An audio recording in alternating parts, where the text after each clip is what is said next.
राना साहब, ये जो मौजूदा सूरत हाल के अंदर हर पार्टी के अंदर कुछ इख्तलाफात हैं। जिस तरीके से हामिद खान साहब ने शेर अफजल मरवत साहब के बारे में बातें कर दी, पाकिस्तान पीपल्स पार्टी में जरदारी साहब जो बात कर रहे थे वो अपने बेटे के बारे में बात कर गए, इधर दानियाल अजीज साहब एहसन इकबाल की तरफ तोपों का रुख करके बैठे हुए। ये क्या चल रहा है हर पार्टी? देखिए, जमहूरियत का यही हुस्न है। अब वो हुस्न तो बहुत अच्छा है और अब की बारी दिखाई दे रहा है। लेकिन दानियाल साहब और एहसन इकबाल साहब की लड़ाई तो है नारोवाल शकरगढ़ की लड़ाई, नहीं दोनों के हल्के करीब करीब हैं और बड़े करीब करीब। ऐसे वक्त में जब वो भाई ये बड़ी पुरानी है कि लड़ाई चल रही है और मैं इसको यहाँ पे इसके लिए डिस्कस नहीं कर सकता। इसमें बरादरियाँ आ जाती हैं, बड़ा कुछ आ जाता है। या सर ये लड़ाई इतनी पुरानी लड़ाई चल रही है कि आप सोच नहीं सकते। और इस लड़ाई के ये अच्छा, फिर इसको जाती लड़ाई समझें, एक मखसूस, या ग्रुपिंग समझें? ग्रुपिंग ग्रुपिंग तो फिर पूरी पार्टी के अंदर होती है सर। तो हर पार्टी में ग्रुप है। आपका क्या ख्याल है?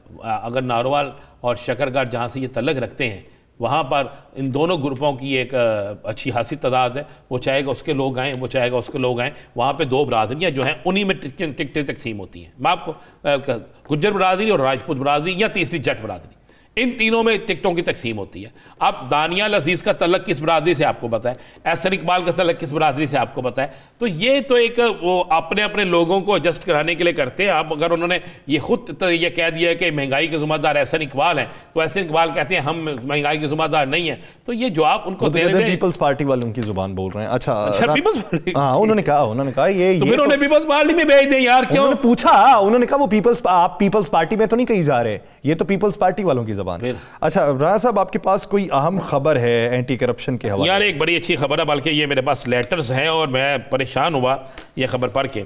और ये मुझे लेटर जो है, अच्छा, ये परेशानी वैसे पहली बार नहीं हुई आपको? नहीं परेशानी मुझे परेशानी इसलिए हुई कि मैं समझता हूँ कि मौजूदा हुकूमत में बड़ा सख्त तरीन वक्त है और इसमें एंटी करप्शन नो डाउट बड़ा अच्छा काम कर रही है। सुहेल ज़फ़र चट्टा साहब और मोहसिन नकवी साहब, मैं मानता हूँ ये बहुत अच्छा काम कर रहे हैं। फौरी एक्शन होता है, ये पंजाब CCPA लाहौर ये सारे करते हैं। एक ना शख्स है, ये आज ये एप्लीकेशन कई जगह से मार्क हुई है, ये मेरे पास पहुंची और ये शख्स, मैं प्रेस क्लब गया तो उसके बाहर ये बेचारा एहतजाज कर रहा था और बेचारा रो रहे थे कि ये क्या हो रहा है। इसकी फैमिलीज के लोग थे। अब हुआ क्या है कि एक शख्स है, उसका नाम है शराज अहमद। अच्छा, उसका बकौल ये है कि वो DHA का रहायशी है।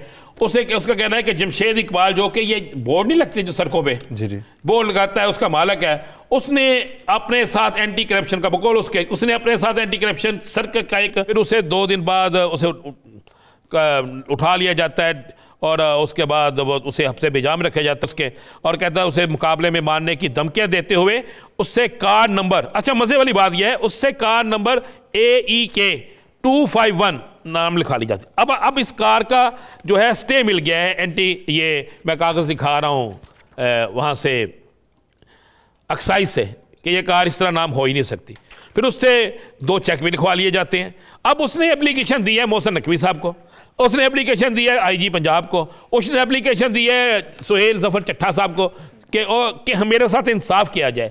उसने मोहसिन नकवी साहब को ये दी है दरखास्त, उसने इंस्पेक्टर जनरल पुलिस पंजाब को भी दी है। या कि उसने उनका कहना है कि यार ये क्या है, अगर ये अंधेर नगरी है, मैंने अगर जुर्म किया है मुझे सजा दे, अगर मैंने जुर्म नहीं किया मुझसे ज़बरदस्ती साइन करवा लिए जाते हैं, मुझे अब से बेजा में रखा जाता है। और वो जो गाड़ी थी, अगर एक्साइज ने उसमें ये दे दिया, ये नोटिस जो मेरे सामने पर एक्साइज ने इस पे स्टे दे दिया है उसे और उसको रोक दिया, तो इसका मतलब है कुछ ना कुछ तो है ना।